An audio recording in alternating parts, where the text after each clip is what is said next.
اسرائیل کی خاتون جاسوس جس نے مسلمانوں کے لبادے میں ایران کے اندر جاسوسی کا نیٹ ورک مضبوط کیا اور ایران کے دل پر کاری ضرب لگائی۔ اسرائیل کی یہ جاسوس خاتون کون تھی؟ اسے ایران پکڑنے میں ناکام کیوں رہا؟ اور اس نے ایران کے اندر جاسوسی کا نیٹ ورک کیسے مضبوط کیا؟ آئیے آپ کو تفصیل سے بتاتے ہیں۔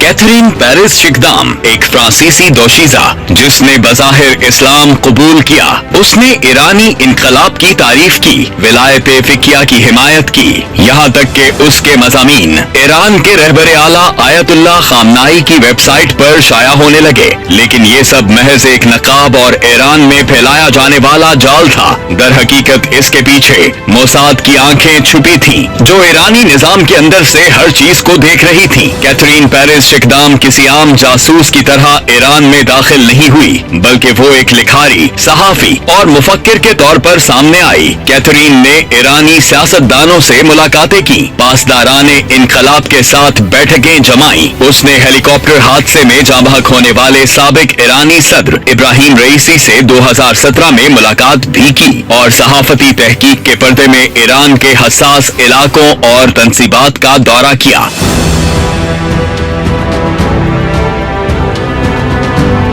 مگر سب سے خطرناک محاذ تھا خواتین کی نجی محفلیں۔ وہ ایرانی اعلیٰ حکام، فوجی افسران اور سائنسدانوں کی بیویوں کے قریب ہوئی، ان سے قریبی تعلقات بنائے، ان کا دل جیتا، یہاں تک کہ ایرانی اعلیٰ عہدیداروں کی بیویاں کیتھرین کو اپنی بہن کی طرح سمجھنے لگیں۔ بس پھر یہاں سے اسرائیل کی اس جاسوسی کا کام شروع ہوا۔ ایرانی اعلیٰ عہدیداروں کی بیویاں اپنے شوہروں کی ذاتی زندگی، رہائش، سفر، سیکیورٹی اور روزمرہ کے معاملات تک کی باتیں کیتھرین سے بے دھڑک کرنے لگیں۔ ان کا ہر لفظ ریکارڈ ہوتا رہا اور ہر طرح کی معلومات اسرائیل کو بھیجی جاتی رہی۔ انہی معلومات کی بنیاد پر عام ایرانی شخصیات کی ٹارگٹ کلنگز ہوئیں، ایسی کلنگز جو خواتین کی معصوم باتوں سے ممکن ہوئیں، ایسی باتیں جن کا شاید ایرانی عہدیداروں کی بیویوں کو خود بھی ادراک نہ تھا کہ وہ جان لیوا ثابت ہوں گی۔